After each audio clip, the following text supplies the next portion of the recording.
자, 오늘은 사도행전 24장에서 26장까지 하도록 하겠습니다. 제가 거의 느낌상으로는 한 달 정도 만에 온 것 같아요. 예.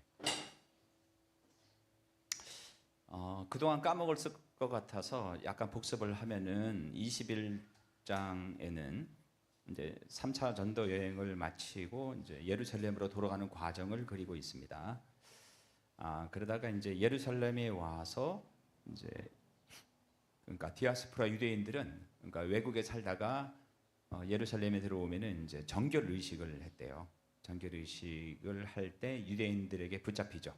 그랬을 때 로마 그러니까 백부장 그러니까 천부장에 의해서 구출이 되고 천부장과 바울의 대화하는 것이 21장이고 22장에서는 이제 바울의 설교가 이제 그 유대인들에게 행하는 내용이 나오고 유대인들이 다시 또 그러니까 소요를 일으키니까 다시 이제 천부장이 데리고 안티오니 요새에 데리고 들어와서 신문을 받게 되죠.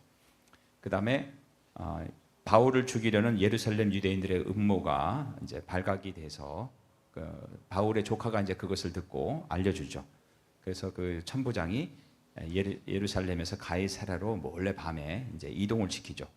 그 다음에 24장은 이제 오늘 할 내용인데, 그러니까 이동이 돼서 이제 그 당시에 이제 그 팔레스타인 지방을 다스렸던 사람이 이제 벨리스 총독인데 그 앞에서 변론을 하게 되는 과정. 그 다음에 벨릭스 총독에 이어서 베스도 총독이라는 사람이 이제 부임해 왔는데 그 앞에서의 변론. 그 다음에 이제 아그리빠 왕 앞에서의 변론. 그러니까 이렇게 보시면 돼요. 팔레스타인 지방, 그러니까 이스라엘 지역을 총독이 다스렸지만은 그 부분적으로는 분봉왕이라는 사람들이 다스렸다. 현지 왕이죠. 그래서 이 총독이 할 일이 있었고, 그 다음에 왕이 다스리는 영역이 있었죠. 이 둘이 서로 돕는 사이였다. 이렇게 보시면 되고요. 그 다음에 이제 다음 주조에는 27에서 28장 로마를 향해 가는 사도 바울의 과정을 그리려고 합니다. 24에서 26장은 다음과 같은 내용이 되어 있고요.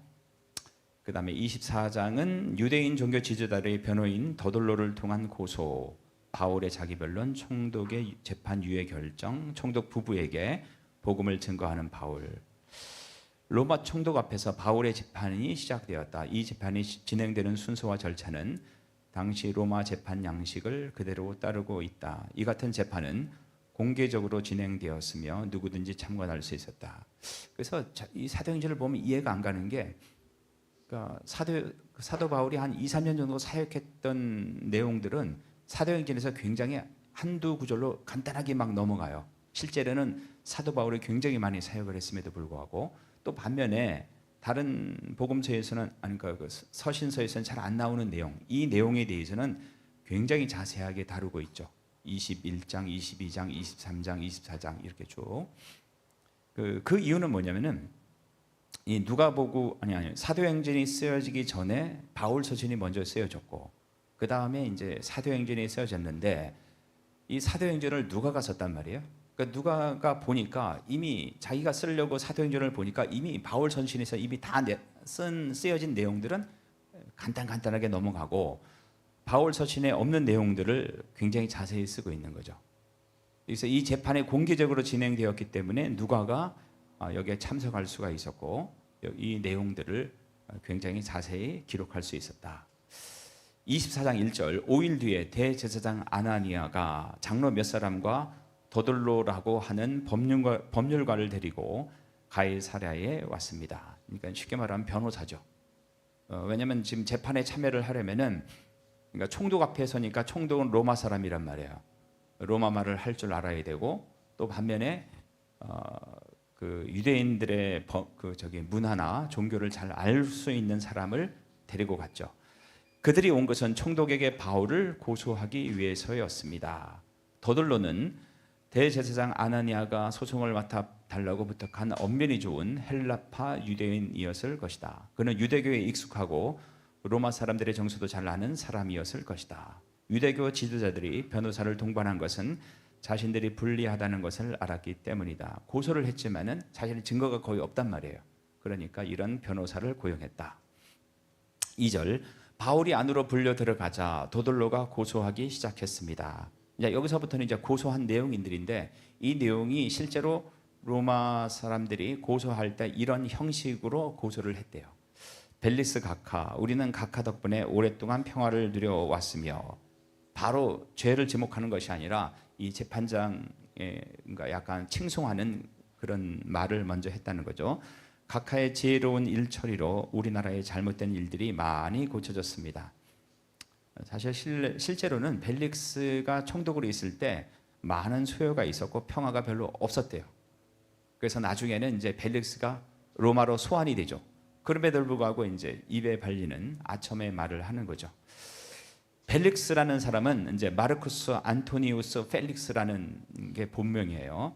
52년에서 60년까지 팔레스타인 총독으로 일을 했다. 본래 그리스 아카디아 지방의 왕족 가문 출신이었지만 로마에 의해 정복당한 후로는 황실의 노예가 되었다. 그래서 사실 이 벨릭스라는 사람은 원래 노예였다는 거죠. 그의 형 팔라스는, 그러니까 마르쿠스 안토니우스 팔라스는 클라우디우스 황제의 어머니 안토니아에 의해 해방된 노예였고, 그러니까 이제 안토니아에 의해서 해방되었기 때문에 이름에 안토니우스가 들어가는 거예요. 클라우디우스 재위 기간 중 클라우디우스 황제 때 이제 노예에서 해방된 사람들은 이름에 이제 클라우디우스가 들어가죠. 황실의 재무 담당관이었다. 이 사람들이 이제 똑똑해서 그런지 높은 지위까지 올라갔어요. 노예였지만 팔레스타인의 총독으로 임명된 과정에 형의 막강한 영향력이 작용했을 것이다. 그러니까 이 형 때문에 이제 펠릭스가 유대 지방의 총독으로 이제 부임하게 되었다는 거죠. 그러니까 평화 태평이라는 말은 고대 세계에 만연했던 산적이나 강도, 해적 등을 소탕함으로써 사람들의 거주와 통행이 실제로 안전해진 상태를 말한다. 3절, 우리는 언제 어디서나 이 모든 일이 각하의 공로 때문인 것을 인정하며 각하께 감사하고 있습니다. 그러니까 벨릭스 때문에 우리나라가 살기 좋게 됐다는 얘기죠. 도돌로의 찬사는 단순한 아첨이 아니라 여기에는 바울을 비난하고 정죄하려는 의도가 담겨져 있다. 바울이 유대인들을 혼란스럽게 하고 소동을 일으켰으므로 이 백성의 태평을 계속 누리기 위해서는 그가 처벌을 받아야 한다는 것이다. 그러니까 당신이 이 나라를 아주 태평스럽게 만들었지만은 이 태평을 깨트리는, 소요를 일으키는 자가 바로 바울이다. 따라서 형벌에 처해야 된다. 이제 이 논리라는 거죠. 4절, 이제 더 이상 가깝게 폐가 되지 않게 간단히 말씀드리겠으니 저희 말을 들어주시기 바랍니다. 이제 길게 얘기하는 게 폐가 된다는 얘기예요. 설교를 길게 하는 건 폐가 될지 모르겠지만은 여러분들한테 폐가 안 됐으면 좋겠어요. 5절, 우리는 이 사람이 온 세계에 있는 유대인들을 선동하고 문제를 일으키는 사람인 것을 알게 되었습니다. 이 사람은 나세렛 이단의 두목입니다. 여기서 말하는 이단은 우리가 쓰고 있는 신천지나 이단 할 때 그런 이단의 내용이 아니래요. 그러나 소요는 바울이 일으킨 것이 아니라 유대인들이 이방인들을 충동에 일으켰다. 본문에서 이단은 오늘날 우리가 사용하는 이단과 다른 의미를 가지고 있다. 이단은 다른 교파와 구분되는 교리를 지닌 그룹을 뜻한다.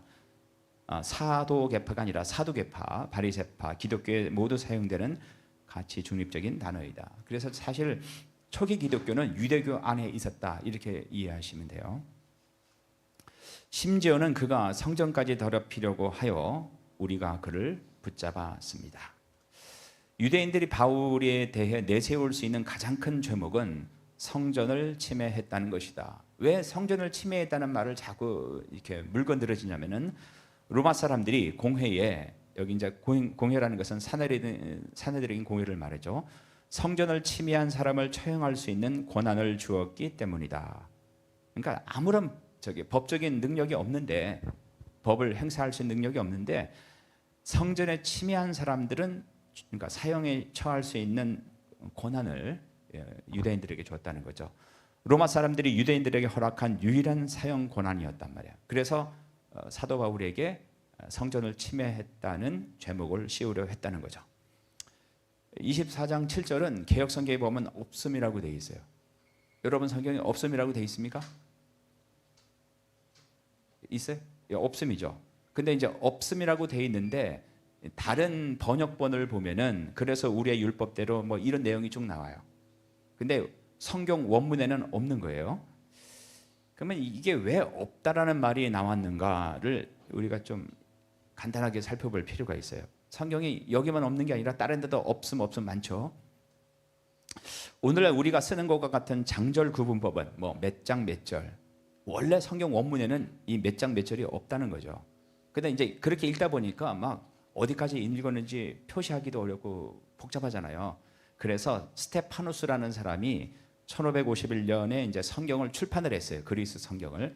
그때 이제 장과 절을 구분을 한 거죠. 그러니까 1500년 전에는 성경을 볼 때 장과 절이 없었다는 거예요. 그런데 19세기 이후에 사본들이 대량으로 발견돼요. 일단은 성경 원문은 지금까지 발견된 게 없어요. 사본들을 가지고 성경을 이게 성경일 것이다 해서 이제 다 번역을 해서 장절까지 붙였는데 19세기 이제 고고학이 발달하면서 과학이 발달하면서 이게 사본들이 보니까 그러니까 사본이 예를 들어서 100개가 있다.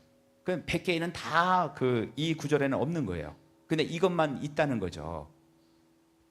구절들이 원문에는 없는 것으로 판명된 경우가 발생했다. 그러니까 다른 건 다 없는데 이거 하나만 있으면은 얘가 아마 중간에 누가 추가됐을 가능성이 있다. 이렇게 이제 이해를 한 거죠. 이에 따라 기존의 장절을 유지하되 장과 절을 폐지하지는 않았지만은 문제가 되는 구절을 삭제하여 생겨난 것이 없음 구절이다. 다른 사본에는 다 없는데 얘만 있으니까 얘의 신뢰성이 좀 떨어지잖아요. 이제 그런 경우에는 그 전체 장을 없애는 게 아니라 그것만 이제 없음이라고 표시를 했다는 거죠. 8절 총독 각하께서 이 사람을 직접 신문해 보시면 우리가 그를 고소하는 이유를 아실 수 있을 것입니다. 9절 다른 유대인들도 가서 하면서 그의 말이 모두 사실이라고 주장했습니다. 10절 총독이 바울에게 말하라고 몸짓하자 바울이 대답했습니다. 각하께서 수년 동안 이 민족의 재판장이 되신 것을 제가 알고 있습니다. 그래서 저와 관련된 일을 가깝게 변호하게 된 것을 기쁘게 생각합니다.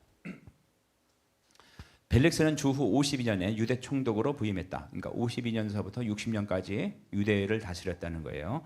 이 재판이 열리고 있는 때는 주후 57년 5월이므로 그는 지난 5년 동안 유대인들을 다스려왔다. 또한 그는 유대 총독으로 부임하기 전에 몇 년 동안 사마리아의 총독이었다.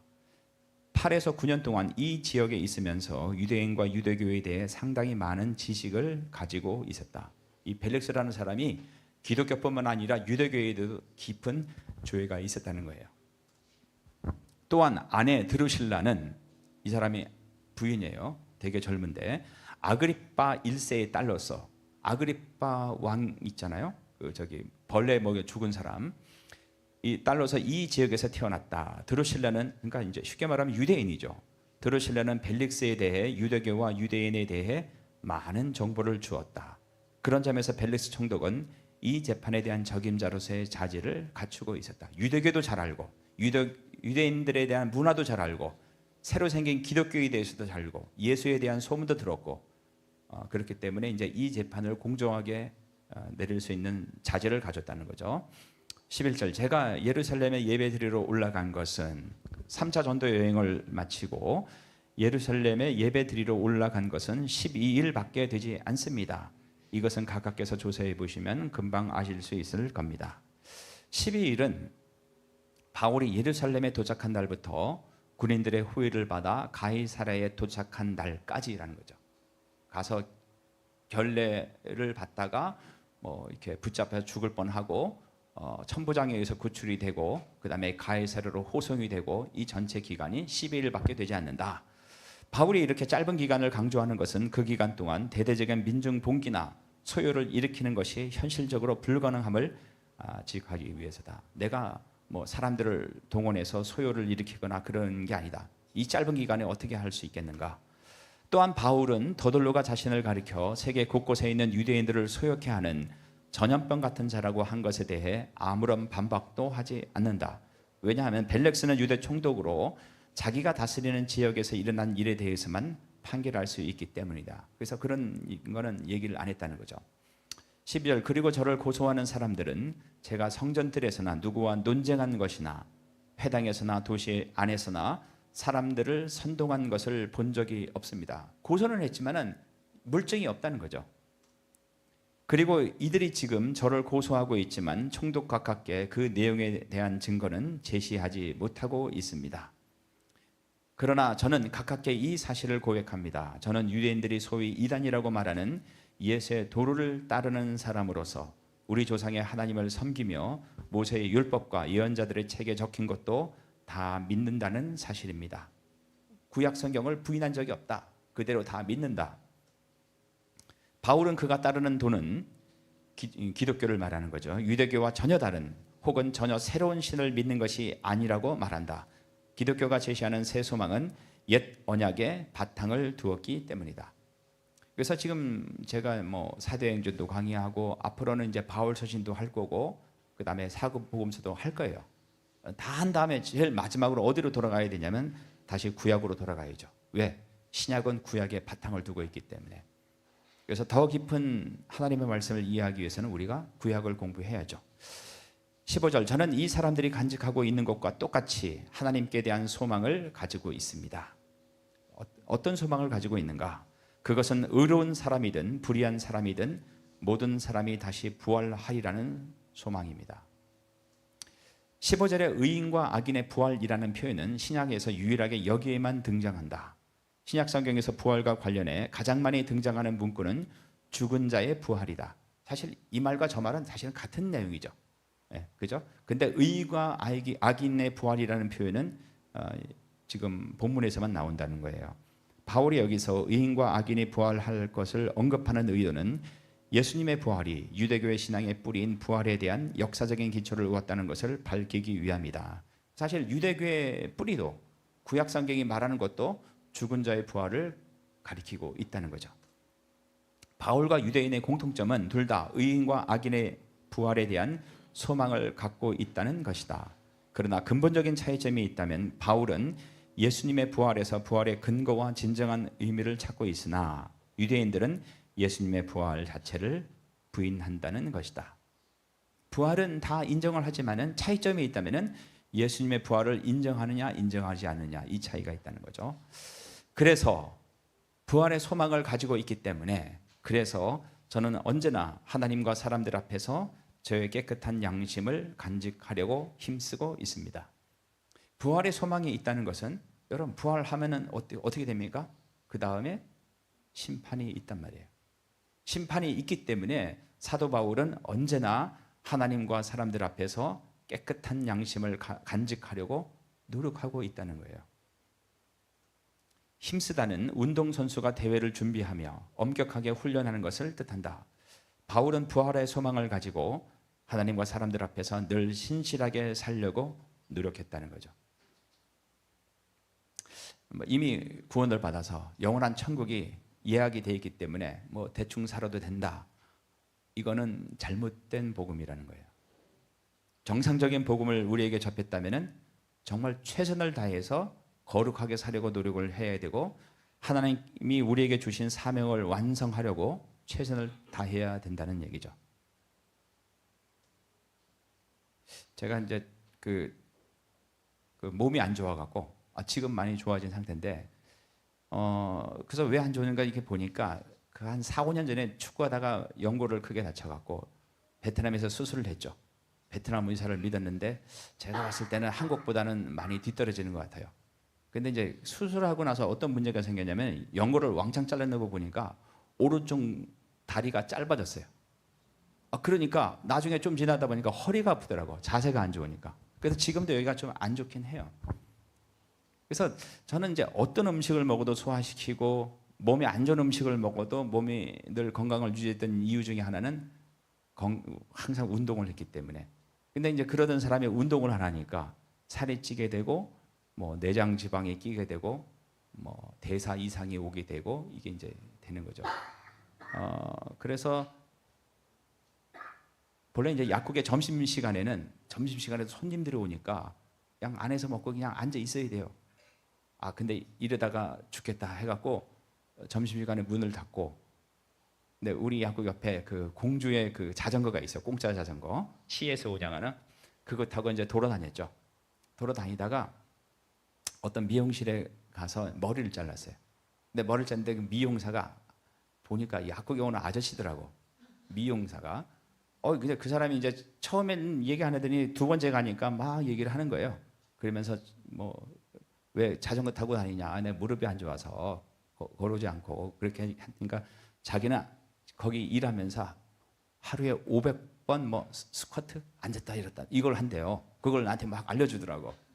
하루에 500번을 한대. 하루에 500번. 그래서 이제 해보니까 야 이거 한 20번 하기도 쉽지 않더라고. 그러니까 운동을 그렇게 최선을 다해서 힘쓰면서 하는 사람들이 그렇게 많아요. 근데 우리는 신앙생활을 그렇게 열심히 안 하죠. 그러니까 우리가 생각하는 신앙생활은 기껏해야 새벽기도 참석하고 주일 예배에 참석하고 그게 아니라 내 인격적인 성숙과 믿지 않는 사람들과의 관계를 맺고 그들에게 복음을 전하는 것과 제자를 낳는 것과 이거를 말하는 거지 여기 맨날 참석하는 것은 아무런 의미가 없다는 거예요. 여기서 여러분들이 주일날 예배를 보고 도전을 받고 세상에 나가서 어떻게 살 건가가 우리에게 주어진 과제라는 거죠. 17절 저는 여러 해 동안 예루살렘을 떠나 있다가 저희 민족에게 구제금을 전하고 그죠? 어려운 사람들에게 이제 돈을 전달해주고 하나님께 예물을 바치려고 예루살렘에 다시 돌아왔습니다. 구제금, 연보는 쉽게 말하면 헌금이죠. 이방인 교회들이 예루살렘 교회를 위해 모금한 돈을, 그러니까 어려운 사람들을 위해서 모금한 돈을, 제물은 그가 예루살렘에서 나시린 서약을 한 가난한 신자들을 위해 제공한 희생 제물을 가리킨다. 여러분, 헌금의 본래 의미는 교회 건물을 유지하기 위한 게 아니에요. 어려운 사람을 돕는 게 헌금의 목적이라고. 그리고 뭐 예배 때마다 헌금했다 그런 기록이 초대교회는 없죠. 우리가 저 사람을 돕자 했을 때 그냥 그때 모금을 했다는 거예요. 복음은 큰 예배당을 건축하거나 큰 집회를 갖는 것과 관련되어 있기보다 어려운 사람들을 돕는 것, 즉 다른 사람들을 사랑하는 것과 관련이 있다. 선교사들을 돕는 것, 선교사가 아니더라도 경제적으로 어려움에 처하신 분들을 돕는 것, 예수님을 안 믿더라도 우리가 어려운 사람들을 돕는 것, 이게 헌금의 목적이라는 거죠. 그리스도가 우리 중심에 계시다면 우리는 어려운 사람들에 대해 불쌍히 여기는 돕고 싶은 마음을 갖게 될 것이다. 만일에 우리가 이런 마음이 없다면 선교사들에 대해서 아니면 우리 주변의 어려운 사람들에 대해서 한 번도 도와야 된다는 생각을 가지고 있지 않다면 그건 여러분 중심에 예수님이 안 계신 거예요. 아무리 방언을 해도 절대로 성령 충만한 사람이 아니죠. 우리 교회는 재정적으로 고생하는 사람들을 위해 무엇을 하고 있는가? 그래서 지금 제가 이제 몸이 좀 안 좋으면서 지금은 많이 좋았어요. 좋아져서 서서 제가 설교를 하잖아요. 진짜 주일날, 토요일날 시간 날 때마다 하여튼 미친 듯이 걸었어요. 미친 듯이 햇빛을 받아가면서. 그러니까 많이 회복이 됐는데, 그러니까 걸으면서 늘 고민했던 게 그거예요. 우리 교회가 나가야 될 방향이 뭘까? 그래서 이제 제가 여러 집사님들이랑도 통화로도 얘기하고, 그래서 근데 이제 그분들의 관심은 우리가 따로 건물을 얻는 거예요. 우리가 따로 건물을 얻어서 예배드리면 얼마나 좋겠어요. 그래서 제가 이제 부동산에서 이제 천안에 있는 데가 뭐 얼마쯤 되나 대충 봤어요. 그랬더니 이 정도 규모를 얻으려면은 최하 100만 원 이상이더라고. 월. 제가 봤을 때 한 130에서 150이 될 거예요. 아마 보증금이 한 몇천에다가. 지금 우리가 선교사들을 더 지원을 못 하고 있죠. 우리가 얼마 전에 몇 달 전에 파송했던 분도 최소한으로 우리가 후원을 해요. 더 드리고 싶지만은 우리 재정이 안 되니까. 근데 만일에 지금 우리가 월 30씩 나가는데 월 100씩 나간다면은 선교사들의 후원을 줄여야 되지 않나. 거기에서 뭐 더 어려운 사람을 돕는다? 절대로 생각을 못 하겠죠. 그래서 제 생각은 그래요. 우리가 따로 우리 자신의 건물이 필요한 것은 저도 인정을 해요. 근데 아직은 때가 아니다. 근데 그거를 또 모으기 위해서 선교사들을 지원한 것을 줄인다면은 더 늘리지 못한다면 그것도 정상은 아닌 것 같아요. 그래서 빨리 저희는 이 건물 중심의 교회관을 빨리 퍼서 던져야 돼요. 그게 초대교회가 기하급수적으로 세상 속에 들어가서 기독교가 확산됐던 이유가 아닌가. 이 부분에 대해서는 제가 또 말씀을 드릴 때가 있을 거예요. 그들이 저를 본 것은 제가 성전뜰에서 정결 의식을 행하고 있을 때였습니다. 저는 소동을 일으키지도 않았고 제 주위에 군중들이 모여 있지도 않았습니다. 당시 디아스포라 유대인들은 예루살렘에 도착하면 성전에 들어가기 전에 일주일 동안 결례를 행했다. 이제 몸을 깨끗이 씻는 의식을 했다는 거죠. 바울도 이 규칙에 따라 일주일 동안 결례를 행했다. 그 자리에는 아시아에서 온 유대인들이 있었는데 루스드라, 더베 이런 데서 온, 저를 고소할 일이 있었다면 그들이 직접 각 앞에 와서 저를 고소했을 것입니다. 근데 이 사람들은, 나를 붙잡아 죽이려 했던 사람들은 오지 않지 않았냐? 만일 아시아에서 온 유대인들의 주장에 타당했다면 그들이 당연히 이 소송에 참석해서 벨릭스 총독에게 바울을 고발해야 했다. 그러나 그들은 오지 않았다. 로마 법정은 소송을 중간에 포기하는 사람들에게 큰 벌금을 물렸다. 아무런 증거 없이 소송한 것으로 간주했기 때문이다. 아시아에서 온 유대인들은 소송을 제기할 근거가 약하고 증거 또한 없어서 재판에 참석조차 안 했다. 또한 가이사랴에까지 와서 로마 총독 앞에서 로마 시민을 상대로 위증하는 것은 생명을 거는 일이었다. 고발했다가 아무런 증거가 없으면 오히려 이 사람들이 큰 해를 당한단 말이에요. 그러니까 아시아에서 온 유대인들이 고소를 하지 않고 여기 참석도 안 했다는 거죠. 따라서 그들은 조용히 아시아로 돌아갔다. 그렇지 않으면 제가 예루살렘에서 유대인의 공의회 앞에 섰을 때 이들이 제게서 무슨 잘못을 찾아냈는지 여기 서 있는 사람들에게 말해 보라고 하십시오. 제가 그들 앞에 섰을 때 한 말은 오직 하나, 곧 오늘 제가 여러분 앞에서 재판받는 것은 죽은 사람의 부활에 관한 것 때문이다 라고 외친 것뿐입니다. 24, 25, 26장을 쭉 보면은 지금 이제 벨릭스 앞에서의 변호고, 그 다음에 베스도, 그 다음에 아그리파 왕 쭉 보면요, 사도 바울이 전한 복음의 핵심은 예수 그리스도의 부활이에요. 예수 그리스도가 부활했기 때문에 우리도 부활한다. 그 얘기는 뭐냐면은 부활 후에 심판이 있다는 얘기예요. 그래서 심판을 준비해서 이 세상에서 정확하게 살지 않으면은 문제가 된다는 것이 이제 복음의 핵심이었다는 거죠.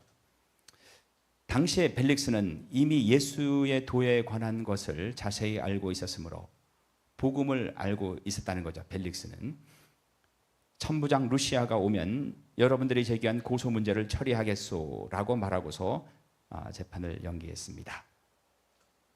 원고와 피고의 말을 들은 총독 벨릭스에게는 세 가지 옵션이 있다. 세 가지가 있었단 말이죠. 첫째, 도돌로가 주장한 죄를 모두 인정하고 바울을 사형에 처하는 것이다. 그러나 증거와 물증이 전혀 없다. 총독이 로마 시민을 처형하는 것은 매우 이례적인 일이라는 거죠. 두 번째 옵션은 무죄를 선고하고 바울을 풀어주는 것이다. 그러나 이 사안은 대제사장이 장로들을 거느리고 가이사랴까지 직접 찾아와서 고발한 만큼 유대인들에게 매우 중요했다. 무죄로 석방하면 유대인들이 곳곳에서 폭동을 일으킬 것이다. 셋째, 원고에게 증인과 물증이 더 필요하니까 준비하라면서 수정하는 것이다. 바울에게 죄가 없다는 것은 알지만 유대인들의 반발을 고려해서 시간을 끄는 것이다. 벨릭스는 이 세 번째 옵션을 선택했다는 거예요. 벨릭스가 휴정을 결정한 또 다른 이유는 그가 이 도에 대해서, 기독교에 대해 상당히 많이 알고 있었기 때문이다. 그는 기독교가 폭력적이거나 어디서 소요 사태를 일으킨다는 얘기를 들어본 적이 없다는 거죠. 그런데 대제사장 일행은 그의 신속한 판결을 기대하며 먼 길을 왔다. 따라서 휴정을 선포하려면 뭔가 명분이 필요했다는 거예요. 그는 천부장 루시아가 가이사랴로 내려오면 그의 말을 듣고 판결하겠다고 사실은 핑계를 댄 거죠. 23절, 벨릭스는 백부장에게 명령하여 바울을 잘 지키되 어느 정도 자유를 주고 친척들이 그를 돌보아 주는 것을 막지 말라고 했습니다. 그래서 이때 이 감옥에 아마 누가도 갔을 거예요. 가서 사도 바울과 많은 이야기를 하면서 사도행전을 기록할 수 있는 자료들을 많이 준비하지 않았을까 생각이 된다는 거죠. 총독은 바울의 죄를 심각한 죄로 보지 않았다. 바울은 여전히 헤롯 대왕의 옛 궁전에 갇혀 있었으나 제한적인 자유를 누리면서 친구들의 도움을 받을 수 있었다. 이 친구들 중에 한 사람이 이제 누가였겠죠. 24절, 며칠 뒤에 벨릭스는 유대인인 자기 아내 드루실라와 함께 와서 바울을 불러내어 그리스도 예수를 믿는 것에 관한 가르침을 들었습니다. 이제 순수한 마음으로 들었는지 잘 모르겠지만은 어쨌든 기독교에 대해서 더 알고 싶어서 자기가 봤을 때 최고의 전문가인 바울에게 가서 이제 복음을 들었죠. 총독 부인 드루실라는 유대인이었다. 벨릭스의 세 번째 부인이었으며 사도행전 12장에 언급된 헤롯 아그리파 1세의 막내딸로 빼어난 미모를 가졌다. 하여튼 당대 최고의 미인이었대요. 그녀의 언니 버니게도, 이 버니게가 나중에 아그리파 왕과 같이 오거든요. 그러니까 이렇게 이해하시면 돼요. 아그리파 1세가 있고 1세에 3명의 자녀가 있는데 첫 번째가 이제 아그리파 2세 왕이고 이제 26장에 나오는 아그리파 왕이 이 사람이에요. 그 밑에 동생이 있는데 여자 동생인데 버니게라는 사람이고 그다음에 그 밑에 동생이 드루실라예요. 이 드루실라는 벨릭스 총독의 이제 아내죠. 그녀의 언니 버니게도 미모가 뛰어났으나 그런 언니가 질투할 정도로 아주 예뻤다. 드루실라는 날 때부터 로마 시민권을 소유했으며 아버지는 그녀가 6살 때 세상을 떠났다. 이제 아주 어렸을 때 떠났죠. 드루실라의 오빠 아그리파 2세는 그녀를 시리아에 있는 작은 나라 에메사의 왕 아지주스와 결혼시켰다. 드루실라의 미모에 반해 짝사랑에 빠진 벨릭스 이제 총독이죠. 총독은 그녀와 결혼하기 위해 유대인 마술사 아트모스를 통해 그녀를 설득했다. 지금 이 내용들은 전부 다 그 유대 역사에 기록된 내용들이에요.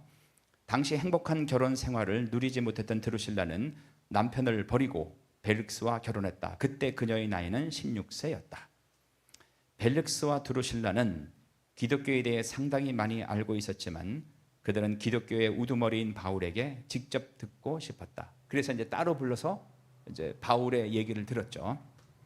그러나 바울이 이제 복음을 얘기하면서 뭘 얘기를 했냐면 의와 절제하는 일과 장차 임할 심판에 대해 이야기하자. 이게 복음이죠.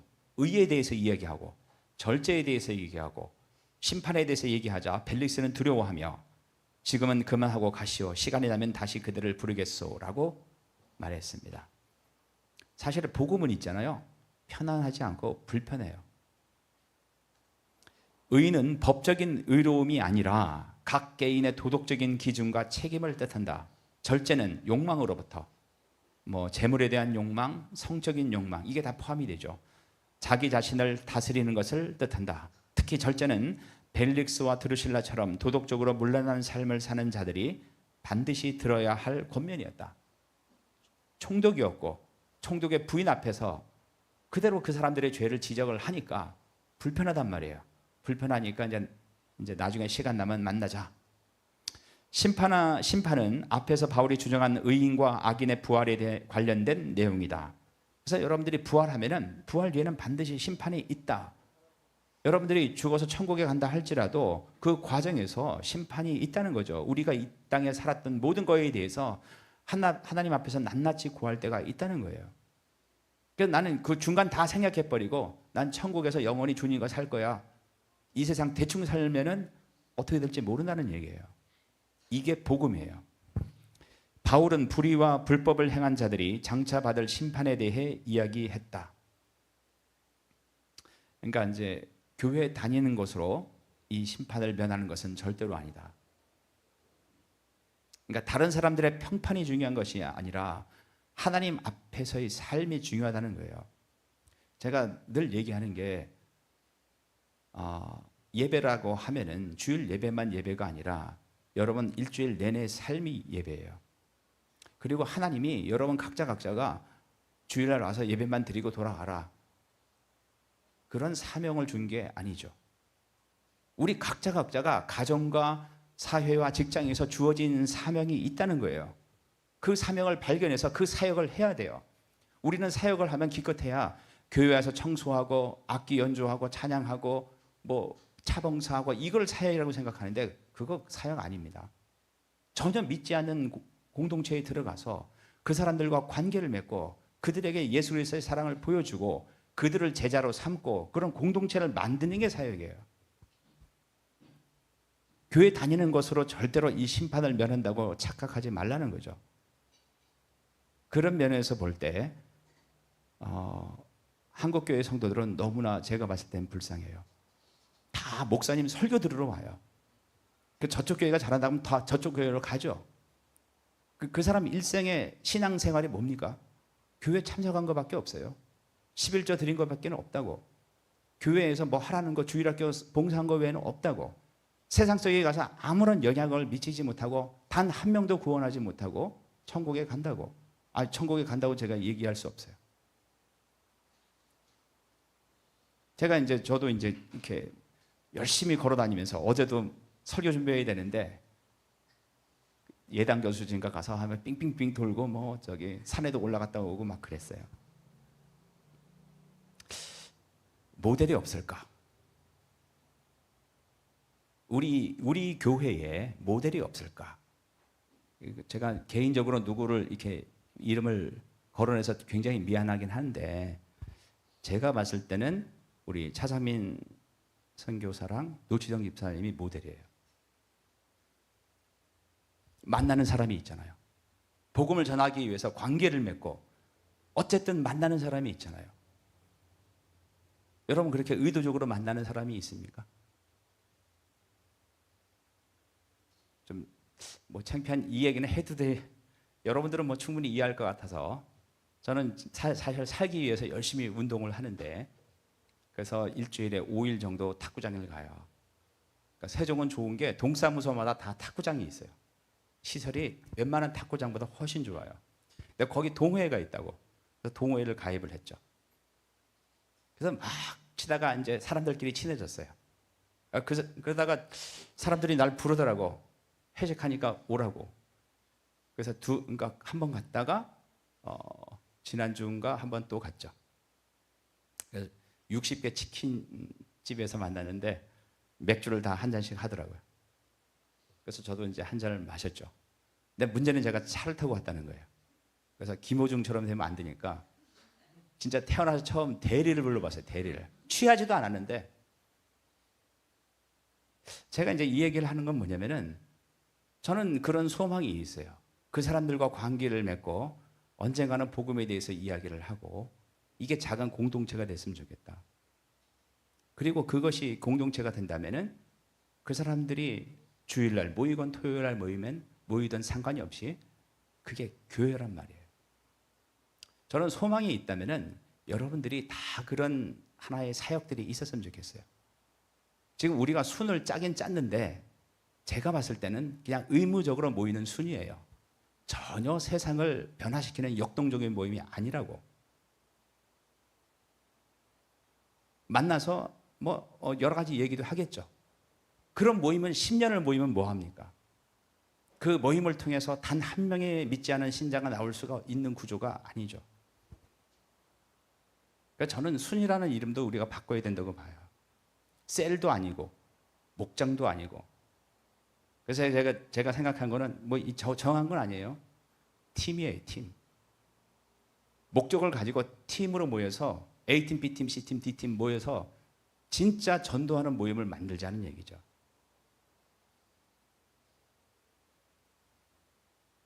그래서 그 사역을 하기 위해서는 뭐 훈련이 잘 된 사람들은 혼자도 얼마든지 잘 할 수 있죠. 근데 쉽지 않을 거예요. 해본 적이 없으니까. 그래서 뭔가 자기랑 공통점이 있는 사람들이 팀이 돼갖고 예를 들어서 당구를 좋아한다. 오늘 우리 김호준 집사님 저기 목포 갔지만은 제가 봤을 때는 당구장에 교회가 생겨야 돼요. 당구 좋아하는 사람들이 그 팀에 가갖고 그 당구장 사람들 당구 치면서 관계를 맺고 이야기 들어주고 친구가 되고 놀러 가고 그게 교회가 돼야 된다고. 그 사람들을 다 여기 데려오라는 게 아니에요. 그 사람들이 있는 곳에 가서 그런 모임을 만들라는 거죠. 그리고 때가 됐을 때 복음을 전하고 그들에게 성경을 가르치고 또 그 공동체가 또 다른 공동체를 낳고 그게 제 비전이에요. 하나님이 저에게 주신. 저는 이 교회가 커지는 거에 대해서 전혀 관심이 없어요. 실제로 초대교회는 그렇게 부흥을 했고, 지금 한국교회는 교회 부흥한 교회들을 대부분 보면은 다 옆에 교회에서 오는 거예요. 또 오는 이유도 다 시설이 좋거나 목사님 설교가 좋아서 오는 거예요.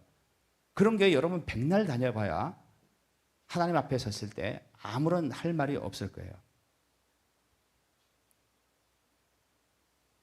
그래서 우리가 하나의 순 조직이 그런 교회가 되고 역동적인 공동체가 되도록 고민을 좀 해봤으면 좋겠어요. 26절, 그러면서도 벨릭스는 바울에게서 돈을 받을 수 있지는 않을까 하는 기대감에 이제 여기에 본심이 나오죠. 그죠?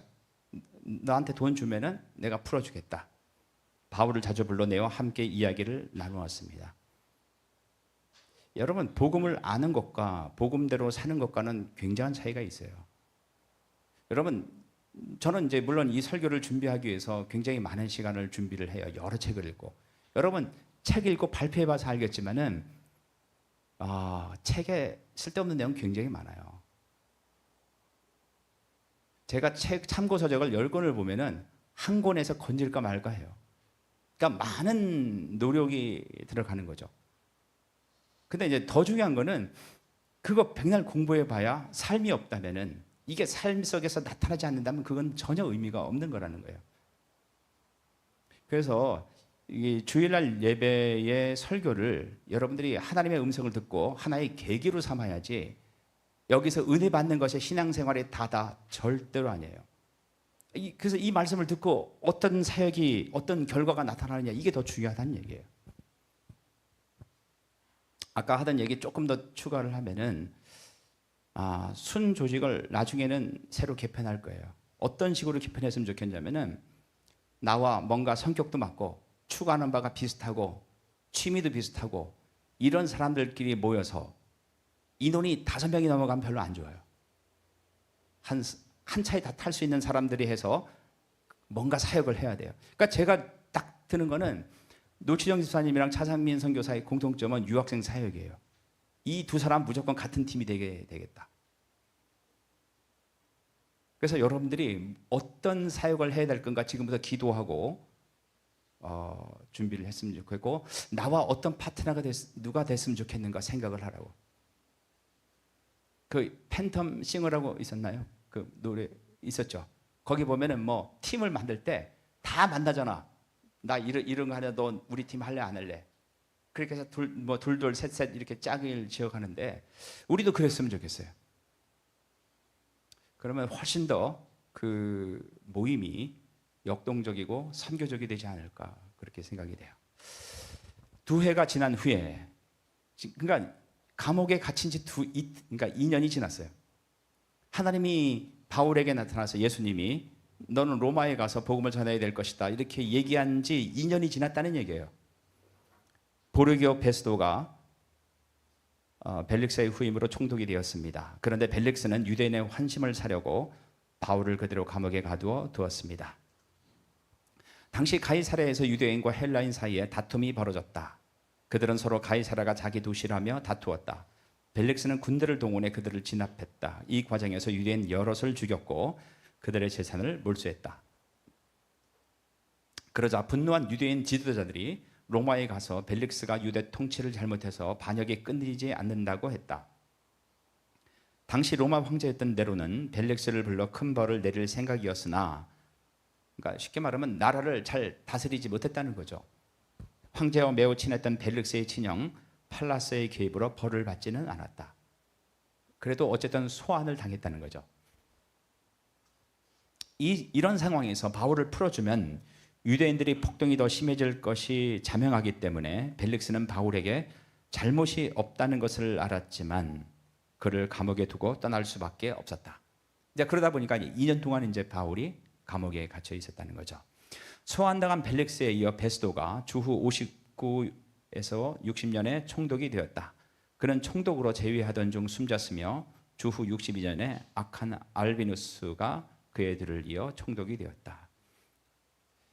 학자들에 의하면 바울이 가이사랴에 2년간 감금되어 있는 동안 누가가 이 도시에 머물며 누가복음과 사도행전을 집필하기 위한 자료를 쉽게 접하고 기초적인 연구를 하였다고 한다.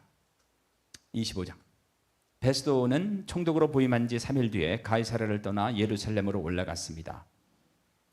벨릭스가 왜 로마로 소환되었는지 잘 알고 있었던 베스도는 유대인과 관계가 안 좋아서 어쨌든 소환됐단 말이에요. 그러니까 유대인들과 관계가 좋아야 된다는 거죠.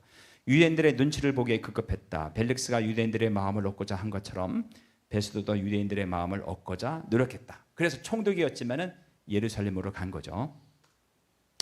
베스도는 총독으로 부임한 지 사흘 후에 예루살렘을 방문했다. 선임자였던 벨릭스가 유대인들의 정치적 권력에 휘둘려 해임된 만큼 그는 되도록 빨리 예루살렘에 올라가 유대인들과 화평할 방안을 모색해야 했다. 유대인들은 매우 폭력적이었던 벨릭스보다 베스도를 더 선호했다. 2절. 대제사장들과 유대인 지도자들이 베스도 앞에 나타나 그에게 바울을 고소했습니다. 굉장히 끈질기죠. 지난 2년 사이에 대제사장이 바뀌었다. 아나니아에 이어 이스마엘이 새 대제사장이 되었다. 그들은 베스도에게 환심을 사가며 바울을 다시 예루살렘으로 보내달라고 간청했다. 그들은 길에 사람들을 매복시켰다가 바울을 죽일 계획이었다. 그러자 베스도는 바울은 가이사랴에 갇혀 있고 자신도 곧 그리로 돌아갈 것이므로 그 사람이 정말로 잘못된 행동을 했다면 여러분들 중에 몇 사람이 나와 함께 가이사랴로 가서 그곳에서 그를 고발하시오라고 대답했습니다. 그 더둘로라는 이제 변호사를 데리고 대제사장이 벨릭스 앞에 가서 이제 고소하고, 그 다음에 두 번째는 이제 베스도 앞에 또 유대교 지도자들이 올라가서 이제 고소를 하는 거죠. 베스도가 예루살렘에 8일인가 10일인가를 더 머물다가 가이사랴로 돌아갔습니다. 이튿날 그는 재판석에 앉아서 바울을 데려오라고 명령했습니다. 바울이 나타나자 예루살렘에서 온 유대인들이 그를 에워싸고 여러 가지 무거운 죄목을 대며 바울을 고발하기 시작했습니다. 그러나 그 죄를 입증할 만한 증거는 아무도 제시하지 못했습니다. 바울은 이렇게 자신을 변명했습니다. 나는 유대인의 율법이나 성전이나 로마 황제를 거스르는 죄를 지은 적이 없었습니다. 그러나 베스도가 유대인의 환심을 사려고 바울에게 물었습니다. 그대는 예루살렘으로 올라가서, 이거는 그 대제사장과 유대인들이 원하는 거잖아요. 올라갈 때 죽이려고. 이 여러 가지 고소 문제에 대해 내 앞에서 재판받기를 원하는가? 재판을 여기서 받지 말고 예루살렘에서 받는 게 어떠냐라고 이제 베스도가 물은 거예요. 그러니까 베스도가 유대인들의 이제 환심을 사려고 이렇게 물은 거죠. 바울이 말했습니다. 나는 지금 황제의 법정에 서 있습니다. 나는 이곳에서 재판을 받아야 합니다. 나는 올라가지 않고 여기서 재판을 받겠다. 각하께서도 잘 아시듯 나는 유대인들에게 어떤 죄도 짓지 않았습니다. 유대인들에게 죄를 짓지 않았는데 굳이 내가 예루살렘까지 가서 재판을 받아야 할 이유가 있는가? 그 얘기죠. 혹 내게 잘못한 일이 있어 법에 따라 사형을 당해야 한다면 죽음을 피할 생각은 없습니다. 그러나 이들이 고발한 내용이 사실이 아니라면 어느 누구도 나를 이들에게 넘겨줄 수 없습니다. 나는 로마 황제에게 상소하겠습니다. 모든 로마 시민은 가이사, 이제 황제죠. 황제에게 상소할 권리가 있었다. 이 말은 가이사가 직접 그 소송을 주관한다는 뜻이 아니라 그 시민의 소송을 로마 제국의 최고 법정에서 심리하게 되는 것을 의미했다. 황제에게 호소할 수 있는 권리는 각 지역에 있는 법정에서 집행하는 사형 판결로부터 로마 시민을 보호해 주기 위한 것이었다. 그러니까 로마 시민이 뭔가 큰 잘못을 범할 수 있죠. 하지만은 사형당하기 전에 마지막 기회가 있었다는 거죠. 바울은 네로 황제에게 호소했는데 주후 60년까지만 해도 그리스도인들에 대한 박해가 시작되지 않았다. 12절. 베스도는 이 문제를 두고 배심원들과 상의한 뒤에 그대가 황제에게 상소했으니 황제에게 가게 될 것이요 라고 선포했다. 배심원들은 총독의 재판을 돕는 자문위원들로서 고위 관료로 구성되었다. 지금으로부터 한 2000년 전인데 로마법이 참 대단했던 것 같아요. 배심원도 있고, 그죠? 변호사도 있고. 베스도는 바울의 호소를 자신의 관할 구역 밖으로 그를 내보낼 수 있는 절호의 기회로 보았다. 사도 바울이 나 상소해서 로마에서 재판받겠어 하니까 베스도는 좋죠. 로마인을 함부로 죽일 수도 없고 살리자니 유대인들과의 마찰이 또 우려가 되고. 근데 이게 이제 사도 바울이 아예 로마로 가버리면은 자기가 짐을 덜어버리는 거잖아요. 또한 유대인들을 진정시킬 수 있는 방법으로 보았다. 13절 며칠이 지난 뒤 유대의 아그리빠 왕과 여동생 버니게가 베스도에게 환영 인사를 하기 위해 가이사랴로 왔습니다. 그러니까 베스도가 이제 새 총독으로 부임했으니까 인사하기 위해서 아그리빠 왕이 왔죠. 이 버니게는 부인이 아니라 여동생이에요. 사도행전 12장에 등장하는 헤롯 아그리빠 1세의 아들이자 이제 12장에 나오는 왕은 헤롯 아그리빠 왕이고, 그다음에 예수님이 태어날 당시의 헤롯 왕은 헤롯 대왕이라고 해요. 이 사람이 이제 헤롯 대왕의 손자이며 주전 40년부터 주 100년까지 팔레스타인 지역을 통치했던 헤롯 왕조의 마지막 왕이 지금 이제 25장에 나오는 아그리빠 왕이에요. 아그리빠 왕은 로마에서 성장했다. 그는 나중에 로마 황제 네로로부터 가이사라 빌립보 지역을 포함해 갈릴리 호수 주변 지역들을 다스릴 권한을 받았다. 이 유대 땅, 그러니까 예루살렘에 있는 그 지역은 약간 이스라엘의 남쪽이고 여기는 이제 북쪽이죠. 이 북쪽을 관할할 수 있는 권한을 받은 게 이제 아그리빠 왕이죠.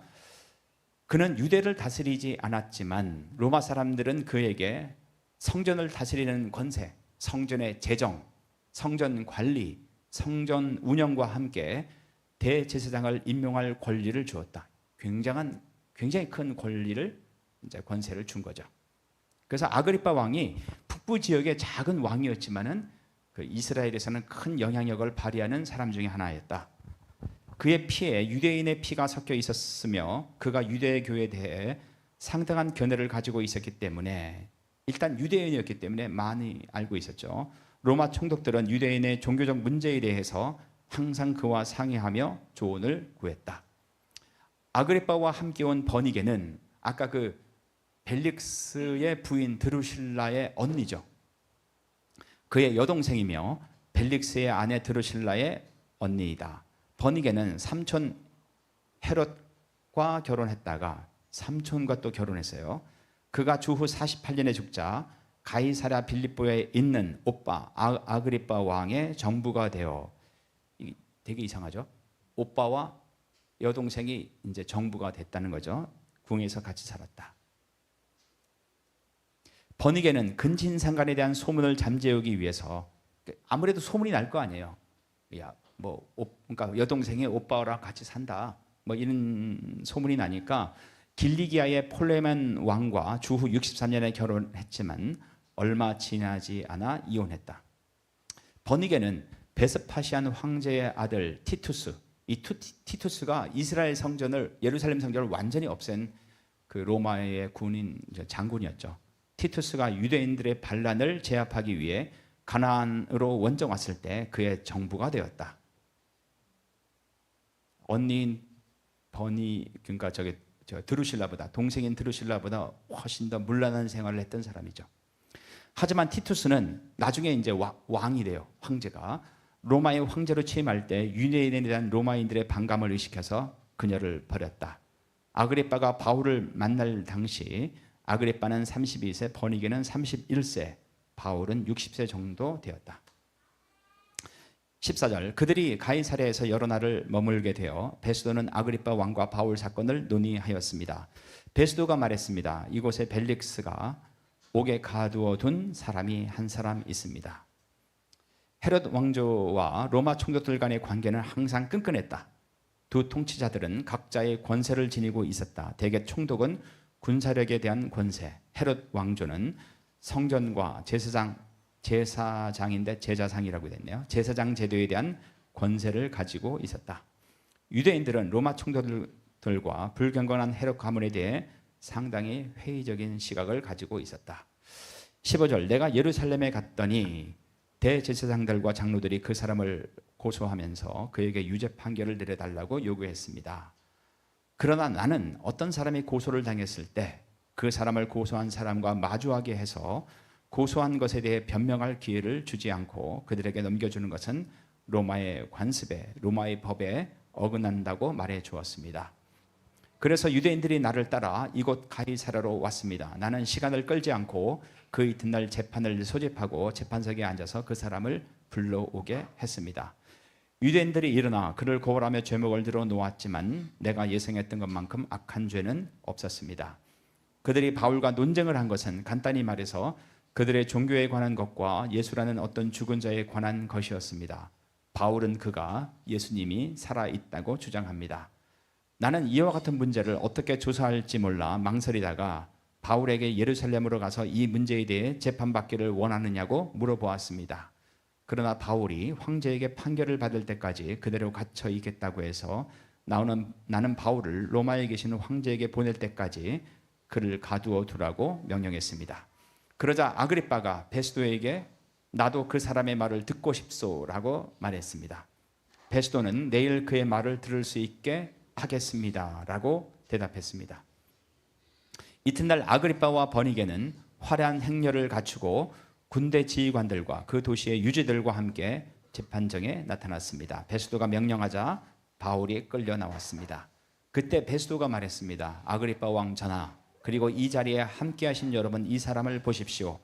이 사람은 이곳과 예루살렘에 있는 모든 유대인들이 살려두어서는 안 된다고 소리치면서 나에게 고소한 사람입니다. 그러나 내가 판단하기에 그는 죽임을 당할 만한 죄를 범하지 않았습니다.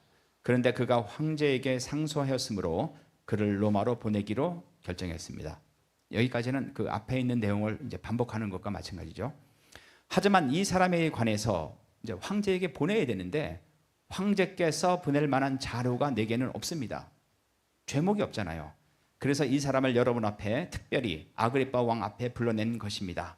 나는 여러분이 이 사람을 신문하면 황제께 보고할 자료가 생기지 않을까 기대하고 있습니다. 황제께 죄수를 보내면서 그 죄목이 무엇인지 알리지 않는 것은 사리에 맞지 않는 일이라고 생각합니다. 26장. 아그리빠가 바울에게 말했습니다. 당신 자신에 대해 해명할 기회를 주겠다. 그러자 바울이 손을 들어 올리며 변명을 하기 시작했습니다. 변호하기 시작했다는 얘기죠. 아그리빠 왕이시여, 저와 관련하여 유대인들이 고소한 것에 대해 오늘 왕 앞에서 해명하게 된 것을 다행으로 생각합니다. 바울은 유대 총독 유대인의 왕 아그리빠 그리고 고위 관료들 앞에서 자기를 변호하고 예수님을 증거할 수 있는 기회를 제공받았다. 그러니까 사실 이거는 예수님이 미리 예언한 얘기죠. 그것은 왕께서 유대인의 관습과 유대인들이 서로 다투고 있는 문제들을 잘 알고 계시기 때문입니다. 부탁드리고 싶은 것은 제 말을 끝까지 들어달라는 것입니다. 제가 이제 세 장을 연달아서 하는 이유는 뭐냐면은 성경을 잘 모르면요, 그냥 한 구절에 꽂혀가고 그 구절을 자기 마음대로 상상의 나래를 펼쳐서 해석하고 적용하게 돼요. 근데 사실은 성경은 그렇게 쓰여진 것이 아니라 이야기로 쓰여졌다는 거예요. 그 문맥이 그래서 되게 중요해요. 그래서 여러분들이 나중에 이제 사역을 하시다가 그 사람이 예수님에 대해서 관심을 갖게 되고 성경을 공부하기를 원한다면은 지금 우리가 쓰는 개역 성경을 주면 안 돼요. 그거 우리가 봐도 이해가 안 가요. 지금 내용을 집에 가서 숙제 해왔습니까? 집에서 읽어갖고 왔나요? 이해가 잘 됩니까? 아니, 제가 봐도 이게 무슨 소리인지 모르는 내용도 있어요. 그래서 여러분들이 그 추운 성경 아니면 메시지 성경, 영어를 잘하면 NLT 성경, 이걸로 여러분들이 이제 믿지 않은 사람들에게 성경을 가르치는 게 중요해요. 모든 유대인들은 저의 일생을 다 알고 있습니다. 저의 어린 시절부터 시작하여 동족 가운데서 그리고 예루살렘에서 어떻게 살아왔는지 잘 알고 있습니다. 그들이 저를 안 지는 오래되었습니다. 그들은 하려고만 했다면 제가 우리 종교의 가장 엄격한 바리새파 사람이고 바리새파 사람으로서 생활하였다는 것을 증언할 수도 있을 것입니다. 지금 제가 여기 서서 재판을 받게 된 것은 하나님께서 우리 조상들에게 약속하신 것에 대한 소망 때문입니다. 부활 때문에 여기 섰다는 거죠. 이 소망은 우리 12지파가 밤이나 낮이나 열심을 다해 하나님을 섬기면서 그 약속이 이루어지기를 바라는 것이었습니다. 왕이시여, 바로 이 소망 때문에, 이 부활의 소망 때문에 저는 유대인들에게 고발을 당한 것입니다. 여러분은 어찌하여 하나님께서 죽은 사람을 살리시는 것이 믿지 못할 일이라고 생각하십니까? 하나님께서 조상들에게 약속하신 것은 바로 부활이다. 부활은 기독교가 새로 주창한 개념이 아니다. 이미 오래전부터 바리새인들은 부활이 있다고 믿었다. 하지만 그들은 실제 일어난 예수 그리스도의 부활을 받아들이지 않았다. 그래서 우리가 복음에는 반드시 이게 포함되어야 돼요. 예수님의 십자가, 그 다음에 부활, 그 다음에 심판. 한때는 저 역시 나사렛 예수의 이름을 반대하는 일에 온 힘을 쏟아야 한다고 확신했던 사람입니다. 제가 예루살렘에서 했던 그 일이 그런 일이었습니다. 저는 대제사장들에게서 고난을 받아 많은 성도들을 감옥에 가두었습니다. 그리고 그들을 죽이는 일에 찬성했습니다. 지금 이제 다메섹 도상의 그 경험을 또 얘기하는 거예요. 세 번째. 저는 회당마다 찾아다니면서 여러 번 그들을 처벌했으며 강제로 예수님을 저주하게 했습니다. 그들을 향한 저의 분노가 어찌나 심하였던지 저는 다른 도시에까지 찾아다니면서 그들을 박해하기도 했습니다. 그러다가 한 번은 대제사장들에게 고난을 위임받아 다마스커스로 가게 되었습니다. 왕이시여, 저는 그곳을 향해 가다가 정오쯤 되어 하늘에서 해보다 더 밝은 빛이 저와 제 일행을 둘러 비추는 것을 보았습니다. 우리는 모두 땅에 엎어졌습니다. 그때 저는 히브리 말로 사울아 사울아 내가 어찌하여 나를 박해하느냐, 가시 돋친 채찍을 발로 차 보아야 너만 다칠 뿐이다 라는 음성을 들으십니다. 여기 이제 개역 성경에는 아마 가시채라고 되어 있을 거예요. 이 가시채 이해하기 되게 어렵죠. 가시 돋친 채찍, 그러니까 개역 성경의 가시채는 짐승을 통제하고 원하는 방향으로 이끌기 위해 사용하는 채찍이나 막대기 같은 것이다. 근데 이제 말 모는 사람이 이렇게 때리면서 이쪽으로 가라 저쪽으로 하잖아요. 근데 거기에 이제 가시가 달리는 하나의 채찍 같은 거였다는 거죠. 예수님은 바울에게 왜 하나님의 인도하심과 훈련을 거부하고 저항하느냐며 당시의 속담을 통해 물으신다. 이 속담은 하나님께서 정해주신 운명을 거스르는 것은 아무런 유익이 없음을 의미한다. 초대교회는 사도의 자격을 첫째, 부활하신 주님을 본 경험이 있는 자, 둘째, 예수님께 직접 소명을 받은 자, 이 두 가지로 정의했다. 바울은 다메섹으로 가는 길에 경험한 일로 이 두 가지 조건을 충족시켰다. 부활한 주님을 만났죠. 부활한 주님으로부터 소명을 받았단 말이에요. 그래서 이제 사도로서의 자격을 갖추게 되었다는 거죠. 15절, 제가 주님 당신은 누구십니까? 라고 묻자 주님께서는 이렇게 말씀하셨습니다. 나는 내가 박해하는 예수다. 일어나라, 발을 딛고 서라. 내가 이렇게 내게 나타난 것은 너를 나의 일꾼으로 삼아 내가 본 것과 앞으로 내가 네게 보여줄 것을 사람들에게 증언하도록 하기 위해서이다. 내가 너를 이방 백성과 이방인에게서 구원할 것이며 너를 이방인에게로 보내어 그들의 눈을 뜨게 하고 어둠에서 빛으로 사탄의 세력에서 하나님께로 돌아오게 하겠다. 그리하여 그들의 죄를 용서받을 수 있게 하고 또 나를 믿어 거룩하게 된 백성들과 한자리에 들게 하겠다. 아그리빠 왕이시여, 저는 하늘로부터 받은 이 환상에 복종하지 않을 수 없었습니다. 그러니까 여러분과 저는 이런 극적인 체험은 안 했지만은 사도 바울과 동일한 부르심과 소명을 받은 거예요. 우리가 이 땅에 존재하는 이유는 모든 열방에 하나님의 사랑과 하나님의 복음을 증거해야 되고 이것에 복종하지 않을 수밖에 없다는 거예요. 저는 처음에는 다마스커스 사람들에게, 그 다음에는 예루살렘과 유대 지방의 모든 사람들에게, 나중에는 이방인들에게까지 회개하고 하나님께로 돌아와서 회개한 모습을 행동으로서 보이라고 선포했습니다. 여러분, 우리는 자꾸 그런 말을 좋아하죠. 믿음으로 구원받지 행함으로 구원받지 않는다. 맞는 얘기죠. 하지만 믿음이 있다, 그 믿음이 진짜 믿음인지 가짜 믿음인지 어떻게 아는가? 행함이 없다면은, 행동이 뒤따르지 않은 믿음은 다 가짜 믿음이라는 거예요. 적어도 초대교회는 분명히 이 사실을 증거했다는 거죠. 그 종교개혁 당시에 그 제세례파 사람들을 보면은 아무에게나 세례를 안 줬어요. 1년 동안 지켜보고 분명히 쟤는 변화됐다 했을 때 세례를 줬다는 얘기예요. 여러분, 믿음과 삶은 구분되지가 않아요. 이런 일 때문에 유대인들이 저를 성전에서 붙잡아 죽이려고 했습니다. 그래서 여러분들이 말씀을 이렇게 전하는 거는 제 일이겠죠. 그러니까 여러분들은 늘 고민해야 돼요. 이 말씀을 듣고 은혜를 받았다, 마음의 평안을 얻었다, 이게 중요한 게 아니라 그렇게 해서 내가 일주일 동안 앞으로 어떻게 살 것인가, 어떤 사역을 할 것인가, 여기에 대한 고민을 가지셔야 돼요. 저는 꼭 여러분들을 앞에 여기 나와서 발표를 시키고 싶어요. 나는 주님으로부터 이런 사명을 받아서 이렇게 사역을 하려고 당구장에서 이 친구들을 만나고 있다. 기도해 주십시오. 여러분, 믿지 않는 사람들을 많이 만나라는 얘기예요. 그러나 저는 이날까지 하나님의 도우심을 받아왔습니다. 그래서 지금 제가 본 것을 이 자리에서 높은 사람이나 낮은 사람이나 모든 사람들에게 증언하고 있습니다. 저는 모세와 예언자들이 앞으로 일어나리라고 예언한 것 외에는 아무것도 말하지 않았습니다. 모세와 예언자들은 그리스도께서 고난을 당하신다는 것과 죽은 자들 가운데서 먼저 부활하실 것과 이제 먼저 부활했기 때문에 나중에 이제 우리도 부활을 할 거죠. 자기 백성과 이방인들에게 빛을 선포하실 것을 예언했습니다. 바울이 이런 식으로 변명하자 베스도가 바울을 향해 큰 소리로 바울아, 네가 미쳤구나.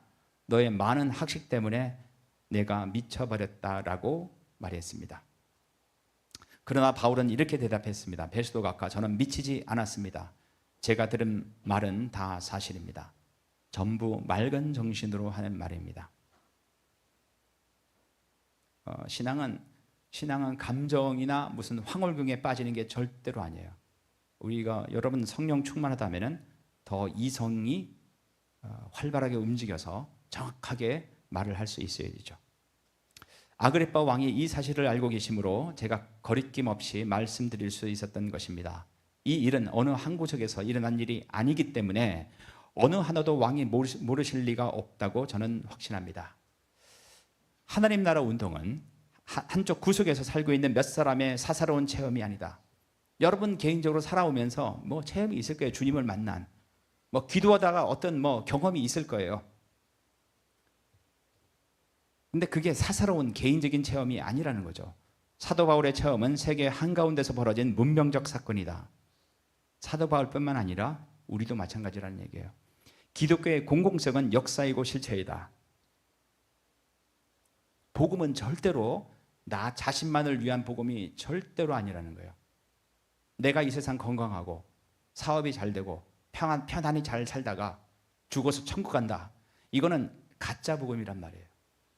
하나님이 우리를 한 사람 한 사람 부를 때 예수님을 통해서 그 십자가의 그 고통과 피 흘린 그 값을 주고 우리를 샀을 때 그 정도를 위해서 부르신 것은 아니라는 거예요. 우리를 통해서 다른 사람들을 위한 목적으로 우리를 불렀다는 거죠. 하나님은 우리의 구원의 체험을 역사 한가운데서 공공연하게 펼치기를 기뻐하신다. 그래서 우리는 우리 교회, 우리 가족, 우리 나라를 뛰어넘어야 돼요.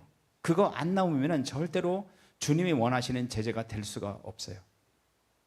신앙은 각 개인의 마음속에 임하는 평화, 몇몇 사람만 비밀스럽게 경험하는 신비가 절대로 아니라는 거예요. 본인은 그게 신앙이라고 생각하지만 큰 착각이에요. 여러분 그런 평안, 그런 개인적인 평안은 절에 가도 얻을 수 있어요. 홈스테이를 해보시라고. 오히려 교회 다니는 것보다 그게 더 마음의 평안이 있을지 몰라요. 신앙은 그런 개인적인 평안의 문제가 아니라는 거죠. 내가 행복하고 내가 평안하라고 예수님 믿는 게 아니라 나로 인해서 세상에 어려운 사람들이 어떤 혜택을 받고 어떤 위안과 행복을 얻느냐가 더 중요한 거예요. 예수님은 제자들이 세상에 속하지 않기를 당부하셨지만 동시에 그러니까 세상에 잘못된 사상에 물들지 않기를 바라셨지만 동시에 그들을 세상으로 보내서 거기 있게 하셨다. 죄 많은 세상에 들어가 있게 했다는 얘기죠.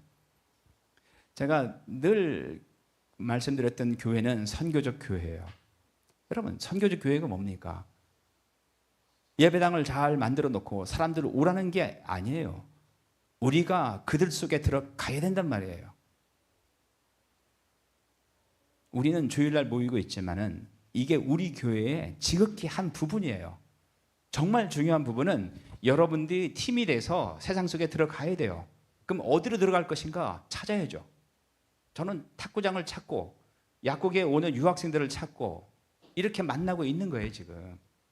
차상민 선교사는 한국어를 통해서 여기 호서대에 다니는 학생들을 만나고 노충 집사님은 학교를 통해서 그 미얀마 학생들을 만나잖아요. 그게 우리의 사역이란 말이에요. 그러면 이제까지 알았던 세상적인 모든 관계들 다 끊고 예배당에 나오는 것은 진짜 좋은 신앙은 아니에요. 이제까지 관계를 맺었던 믿지 않은 사람들과 다 연락을 해보고 다시 하세요.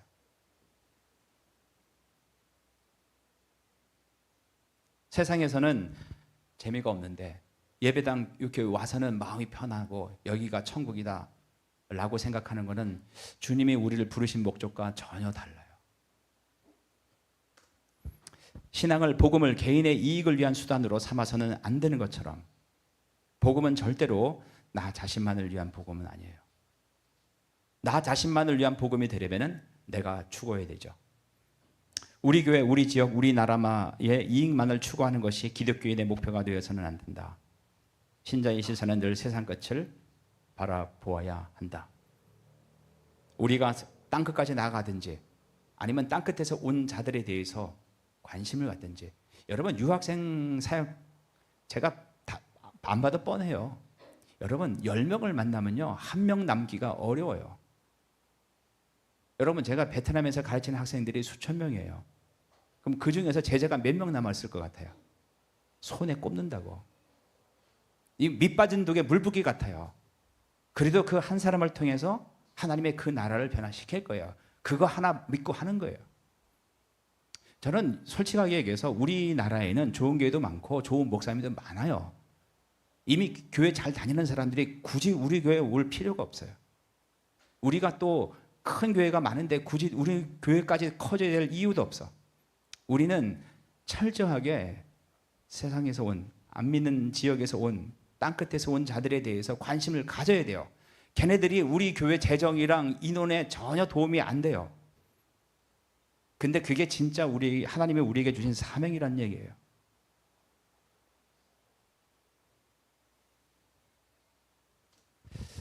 세계 곳곳에 가난하고 굶주리는 사람들과 전쟁터에서 죽어가는 사람들, 그렇죠? 미얀마드만 해도 그 미얀마에서 학원하시는 선교사님이 저한테 카톡이 왔어요. 저한테 이제 한국어 세미나를 듣고 미얀마 양곤 대학에서 한국어 학원을 크게 하시는 분인데 학생이 줄었대요. 운영하기가 어렵대요. 왜냐면은 미얀마에서 그 군부들이 다 군인으로 징집한대요. 그러니까 지금 대학생들이 어떻게 하면 외국으로 탈출할까 다 여기에 있는 거예요. 왜냐면 군대 끌려가면 언제 죽을지도 모르잖아요. 또 자기 동족을 학살을 해야 되고. 제가 봤을 때는 미얀마 경제나 여러 가지로 봤을 때 심각한 상황이에요. 그래서 우리가 그들을 어떻게 도울 것인가 생각을 해야죠. 제가 가끔 기도 편지 같은 거 올리잖아요. 선교회에서 오는 거기 보면은 우리가 몰라서 그렇지 관심을 가져야 할 지역이 너무너무 많아요. 아프리카도 그렇고. 우리가 실제로 기도뿐만 아니라 물질적으로 도와야 될 부분들 굉장히 많아요. 그런 것들이 이제 우리의 우선순위가 되어야 된다는 거죠. 차별과 억압 속에서 우리는 한국에도 차별과 억압 속에 사는 사람 많죠. 근데 제가 봤을 때는 다른 나라에 비하면은 우리나라는 양반인 것 같아요. 그리고 그런 분들은 그 어려운 분들 도와주는 단체들이 너무너무 많아요.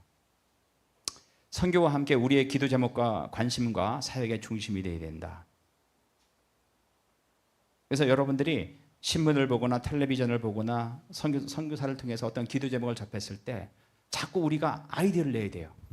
야, 우리 돈도 없는데 왜 자꾸 그런 기도 제목 갖고 오냐 이렇게 생각하지 마시고 우리가 기도하고 조그만 돈이라도 모아서 보내고 그런 것이 활발하게 이루어져야지 하나님이 이 땅에 우리 교회를 만든 이유가 되지 않을까.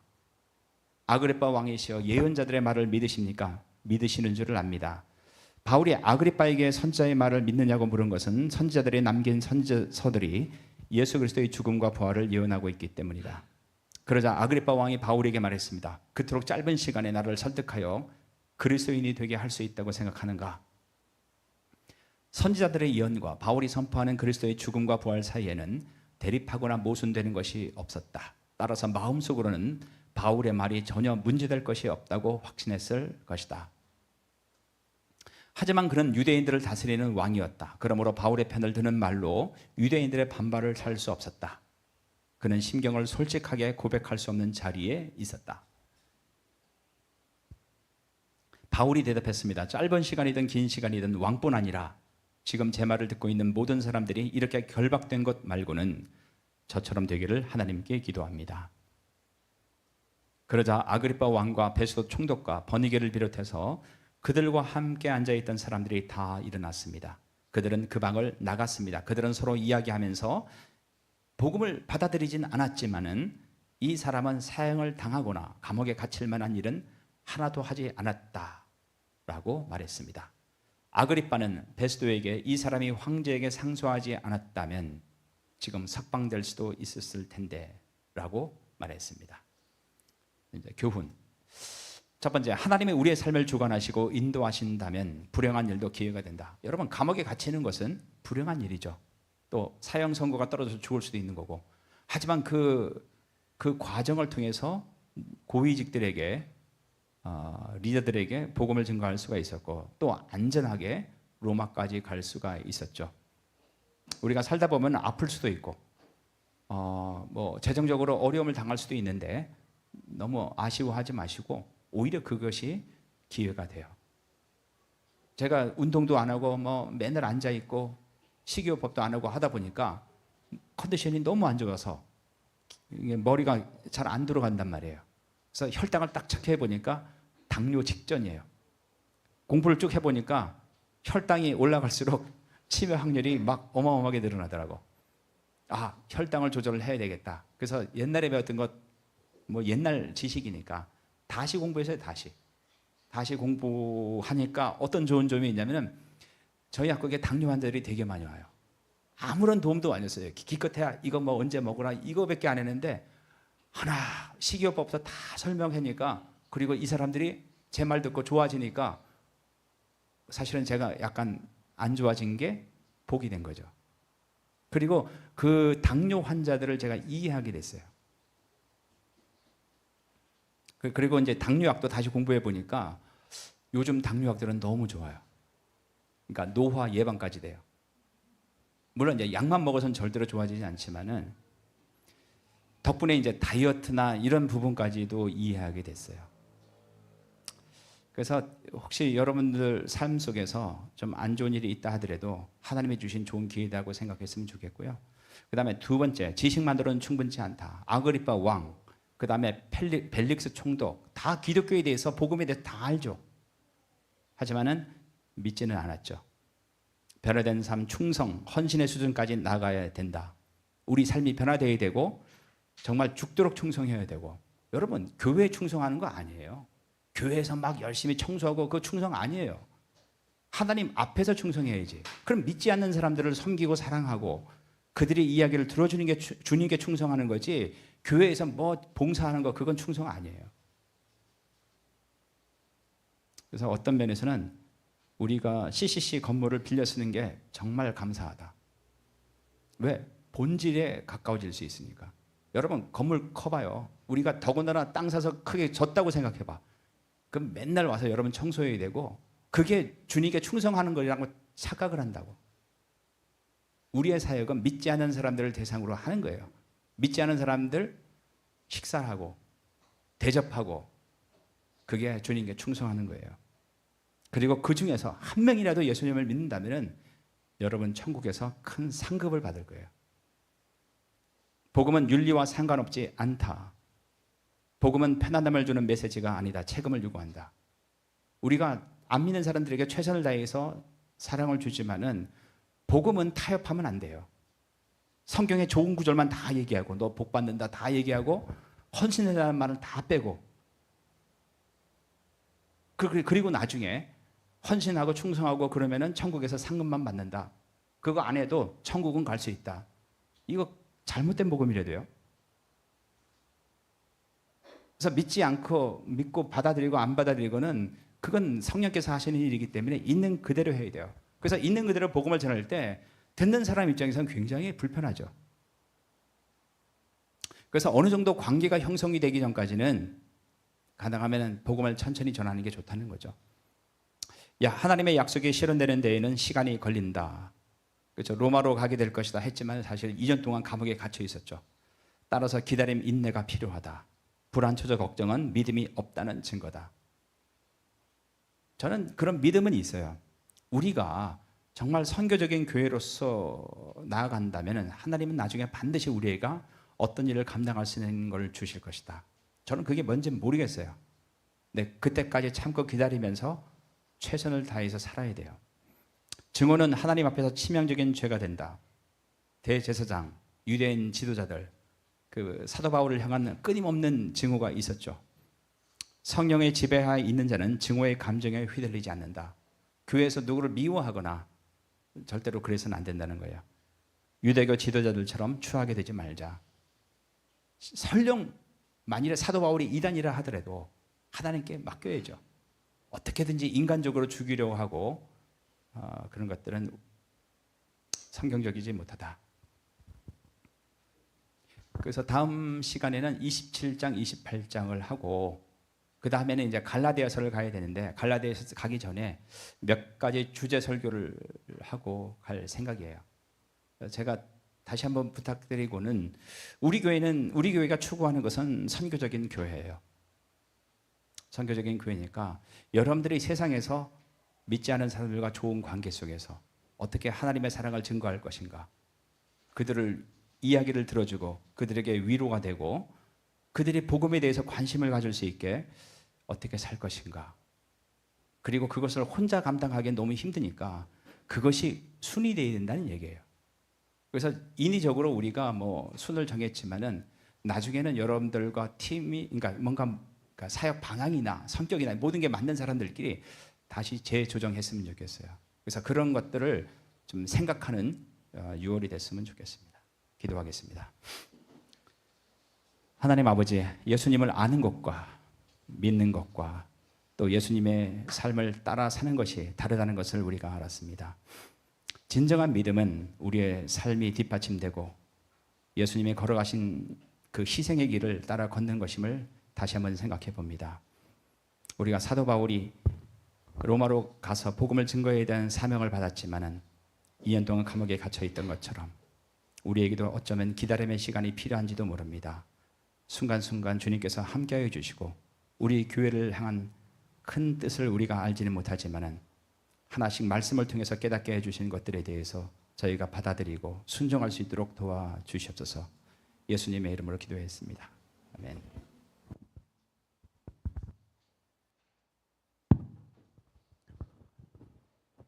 6월 첫째 주 교회 소식 말씀드리겠습니다.